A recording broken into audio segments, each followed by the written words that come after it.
Thank you very much, Jared. We shall indeed, because, hey, I've been looking forward to some of these games. Yeah. I mean, NesTea's actually been struggling to put up a lot of, well, I say struggling to put up results, but the problem is when you start winning GSLs multiple times in a row, people have a certain level of expectation for you, and NesTea hasn't been delivering close to that. But then again, neither has PuMa. I would honestly have to give the favor to NesTea in this series. Yeah, I would agree. It's very hard to kind of debate that. I mean, NesTea is NesTea. I mean, on any given day, he can beat any given player on Earth. It's pretty... on any given settings, on any given computer, he's fine. Yeah. NesTea, I mean, I think what's so strong about his style is that he both does that huge drone-heavy macro play, but he never seems to overreact to aggression. That seems to be what always throws people off. You know, you do the bunker rush, and then they bring 8 drones when they only had to bring 4. He always brings just the right amount. Yeah. He has a very, very good mentality of reading the game when he needs to. And because of that, you know, it's hard to really prepare specific strategies for NesTea to really find the holes in his play, because they don't really exist too much. Yeah, he plays a sort of style that it says you have to come at me in a direct, straight front-on fashion. And that's what we've sort of seen out of him in a lot of his recent matches. And PuMa is going to be his opponent, who we got the chance to see play a little bit earlier today, and it looked a little bit flimsy.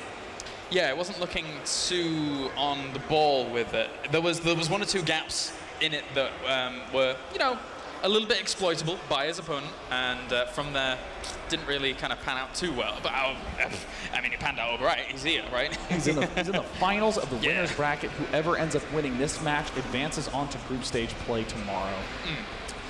So, we shall be checking out good Sir NesTea in just a little bit. But PuMa, I actually haven't seen his TVZ for quite a while, I must admit. Did we watch TVZ just before, or was it TVP? I mean, the TVZ that we saw of PuMa earlier today, other than that, it makes me wonder, actually, if it was the jet lag that Bomber was even talking a little bit about. Yeah. It's coming up into play today. Well, I mean, it seemed like Bomber himself in 1 or 2 of those earlier games was suffering a little bit from it.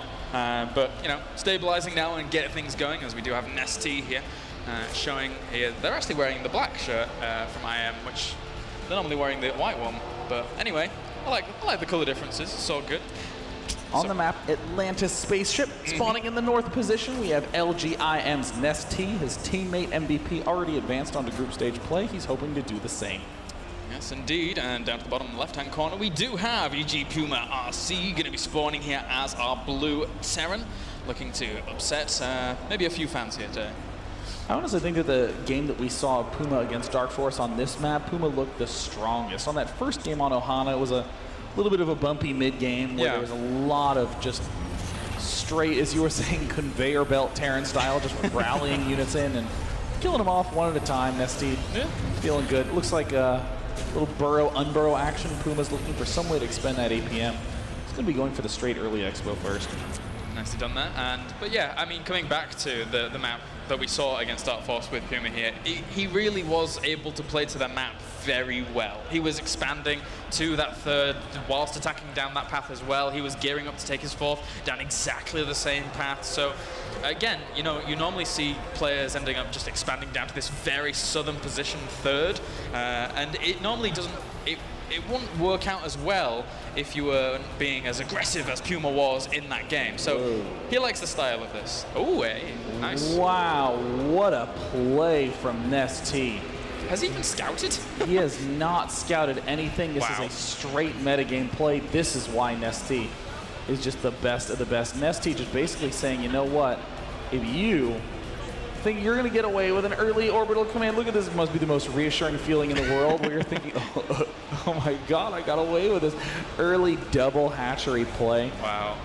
That's so awesome. I love double hatchery before spawning pool. It's just so greedy, but so good once it pays off.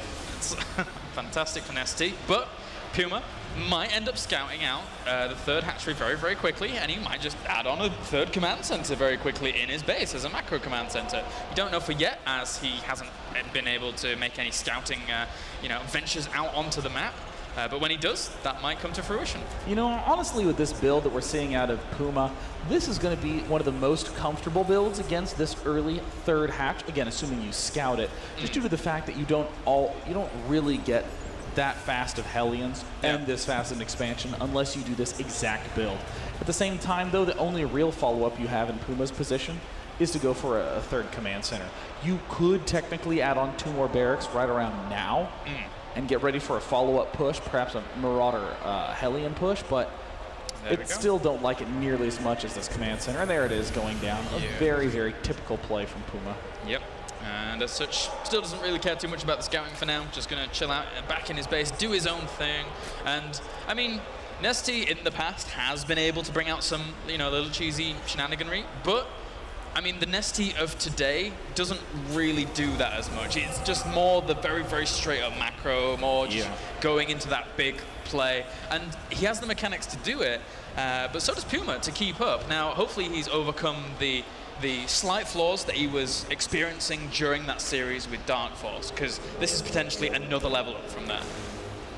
There's the double extractor going down. NesTea honestly looks like he's playing a Zerg versus Protoss. The double gas that goes down at 6 minutes. There's the very early Roach Warren to help deal with the Warp Gate research that will be coming soon. Oh, wait, there's Hellions. Okay. Well, this is exactly what NesTea is expecting. A little bit of a flub to have 2 Zerglings there in the middle. That's 2 units lost instead of the potential 1. And yeah, wow, going straight for the Banshee follow-up. No cloak at all. Absolutely impossible to do that with this build order PuMa did. Yeah, and with that command center finishing up, turning that into an orbital command, he will be able to begin a very, very nice economy stable play on these 2 bases for now. Now we have 6 Zerglings on the way to be able to deal with any kind of pokes in and around, as well as that Spine Crawler going down at the front here for NesTea. And from there on, just adding on a few Roaches as well, just to bolster himself against those Roaches. I like the sprinkling of Roaches. It's just a dab. Yeah, just a kiss of Roaches on this map. Not going to be doing anything too extreme. But what is NesTea's tech follow-up? He still hasn't gotten a layer up yet. Absolutely needs to do that at some point. Have you seen this evolution chamber placement? Okay. Right in the third, just here to be able to block off the back of that mineral line. Just a little bit of an escape route there for those Hellions to be able to push in and out there. That's really cool by an NesTea, actually, needing those evolution chambers anyway eventually, and as such being able to put them in very nice, SimCity placements. NesTea constructing those spore crawlers as expected. Likewise, PuMa, given the fact that he has total control over the map, he's bought himself all the time he needs with these Hellions and these Banshees in the middle. What's a good thing to do at that time? Get those 1-1 upgrades. But PuMa, interestingly, has not even begun to do anything with his factory tech, has just now started to flood those barracks, and is going straight for the ever-so greedy center expansion right away. Liking it, he can mount those attacks down that path and then to be able to defend that very, very nicely, like we saw in that game against Dark Force. Meanwhile, NesTea is spreading his creep very aggressively in an interesting path right around behind those 3rd locations, or 4th locations, depending on which ones you take first. But I love that PuMa is keeping his Banshees with their Hellions to be able to poke forwards here. It creates a really horrible situation to deal with. Do I keep my Queens there to take a lot of damage from the Hellions as well, or do I try and deal with the Hellions with just Roaches, but they were taking a lot of damage from the Banshees? It's a difficult thing to deal with. Hellion Banshee is just so effective at this early harassment, and there the Zerglings darting forward, and I think they know exactly where they're going. Oh, yes, immediately dart towards that expansion, and PuMa's going to have to go ahead and lift. NesTea doesn't care that he's under all that Hellion Banshee pressure. He is not going to let that happen, and whoops, 2 more sacrificial SCVs show up. One of them succeeds in sacrificing himself. Zerglings are going to run right up into the main base, get blocked down, but still are going to get a good witness of the important aspects of what PuMa's doing. Yeah, not too much variation from the normal standard player that we're seeing from PuMa here. I'm assuming you saw the double. Oh, you just saw 1 engineering bay. But only just starting now that 2-2 there. That's going up and getting going. Meanwhile, though, actually waning slightly here, NesTea on that 1-1. A little bit behind there, but not too much. And for now, with that Spire and Baneling Nest on the way, 10 more Zerglings in production. He is getting quite aggressive. It's really interesting to see NesTea doing this big Mutaling style. I mean, so often people are talking about, oh my gosh, I want to grow up and be like Stefano and be all awesome and go my Zergling Infestor route, but that sort of play. Ooh, wow, Zerglings managed to find another nice juicy target there. A little pocket of Marines, a little Marine vein there as that gets nibbled away at and picked out of the wall. And for now, NesTea going to push in at this third location once again, just leading with 3 roaches actually to be able to see exactly what's going on. And those Zerglings going to swing around to catch these Hellions. Ooh, a nice play, but there are 2 medevacs there, and it looks like PuMa doesn't pick up anything. He's going to end up losing all the Hellions. Map control for PuMa suddenly has evaporated right as 13 Mutalisks are in production for NesTea. And there's the target fire on those initially on the SCVs, but then on the building. A little over-ambitious. Yeah, meanwhile, we actually only have the 1 missile turret in this third. PuMa doesn't actually have any missile turrets in his main on natural, so once these Mutalisks hit, they could do a substantial amount of damage here, and PuMa really doesn't have too much of an answer, but considering he only has really 28 Marines, but they're just chilling out in the front right now. I mean, ordinarily, given everything that's gone on, you would expect a player to get his Spire Tech up around 14 minutes. That's the big time stamp that you'd be looking for in this spot. But you got to remember, NesTea went hatch, hatch, pool, so he's playing at a little bit of an accelerated pace. And here NesTea goes right into the main. PuMa with his incredible instantaneous reactions. Absolutely not going to be enough. Yeah, fantastic pulling those guys away, and for now, he's just going to try and demolish what he can in the main. Oh, no. Oh. If he can pick these off, that would be pretty brutal as well. Finishing that 2-2 is very, very important. And look, he's even moving the Mutalist back just to be able to get out of range once those Marines come. The most painful thing, losing it seconds before that 2-2 is done. And doesn't get the second one. Obviously, those Marines zoning him out quite nicely there. There was a little bit of indecision from PuMa at the very, very front as Zerglings come in to try and deal with this where they can. Those Banelings, if the Zerglings are able to get a good surround here, the Banelings could connect quite easily. And there we go, he's trying to pin them in place, but the Marines are able to get away just barely there. And a series of multi-pronged attacks as PuMa did perform a drop in the main base. Yeah. It got largely squashed by this really nice defensive structure positioning. And now we see the Marines in the middle of the map trying to go up against slow Banelings. They're going to have speed really soon, and looks like an unusually wasteful move by NesTea, trying to kill off everything that he can with this Ling Muta Baneling play, but still happily charging forward, trying to do maximum damage. Yeah, the Marines shredding those Mutalisks up quite nicely there. Meanwhile, we did have the double Banshee play over in that third location, actually kill off my favorite evolution chamber of all time, and as such, now just going to continue going to work, but the Spore Crawler will clean that up. Looks like a kind of a crazy, hectic series of battle with the drop in the main, the attack at the center expo, the right position being assaulted by this Banshee and taking some substantial damage. And it looks like as everything's kind of gone through the shakedown, I'd actually give PuMa a little bit of the edge here. He just is in a slightly more comfortable position. He's adding on a lot more barracks in kind of a vulnerable spot, but he's just found himself, as you would say, in an Overlord vein. NesTea, not quite supply block, but may as well be. Another fleet of Overlords just marching out to be sacrificed. Dem Overlord's making him rich as he's supply blocked right now. NesTea is not really doing too much in terms of that production. And with that 2-2, well, plus two weapons going down for the Marines and the mech, that means he's going to have some very, very nice upgrades going up against NesTea right now. And he's sending out another medevac to the top. No, actually, just the bottom here. I thought that dot up was the top was a medevac, but it's in fact a Viking. And getting that Hive morphed in as well. So well, right now, it looks like with the extra gas you have as PuMa, you can't do too much interesting, but Zerg is going to be feeling really happy now that he's able to have this rich Vespene gas geysers, these 2 more in the middle. You're essentially on around 10 geysers with that rich gas geyser underneath your arsenal, and now we see that the Hive Tech is wrapping up for NesTea. He's going to be getting up his Hive Tech, but PuMa continuing to do these annoying little drops.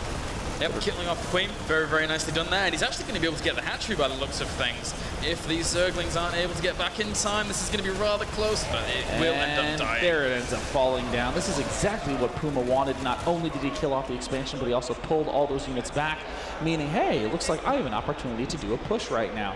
That level 2 upgrade almost done, so that means PuMa is starting to get back on track to 3-3. But wow, amazingly, look at how behind the upgrades are for NesTea. not too quickly there at all. And also, he's getting that Greater Spire up as well as the Ultralisk Cavern here as well. So for now, he's going to have a nice little bit of tech out. But is he going to be able to make much use of it? He certainly has a pretty good income to be able to do so. But it was a little bit stifled after losing that hatchery. Yeah, at this position, NesTea is going to continue to try to be as aggressive as possible with this Ling Baneling mute, almost to the point that looks incorrect. Oh, speaking of incorrect, PuMa just completely smacked out a whole pack of mutas. Two True Zerglings actually moving into the third base here of PuMa. They're going to be able to shred up some of these SCVs pretty quickly. Currently getting 20 worker kills. But meanwhile, the army of PuMa, ever relentless, just going to continue marching forwards towards NesTea here. And NesTea's fort itself could be under a little bit of fire in just a second. And there, PuMa continuing to unload. I mean, NesTea was in such a good position for so long. Now that his Hive Tech's up, he's looking for some opportunity to start morphing the Broodlords, and there they are. Gosh, I mean, PuMa's already stepped into the big attack moment right before that Hive Tech got kicked into high gear.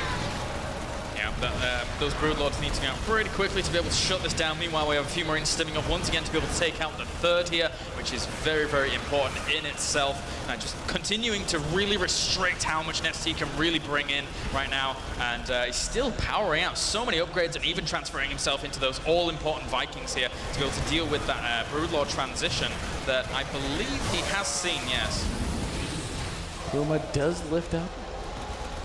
Broodlords continue to be constructed, but I mean, PuMa's going to be feeling great. As long as PuMa's on the offensive, what can you do with Broodlords? This is not a map where Broodlords really work out very well unless you have a ton of defensive structures back home. I mean, you can't both defend with Broodlords and attack on a map as big as Atlantis Spaceship, and there, again, that expansion goes down. And here, this big force of Baneling Infestor rolling around to the backside. Where are they going? These three queens out in the middle of nowhere. Meanwhile, we had some three Broodlords actually being able to be killed off here as he even gets a fourth. Somehow these Marines were able to just stretch across this barrier and kill off 4 Broodlords. And Baneling's here trying to sweep in, not going to be able to get those connections. And there's a good game. I mean,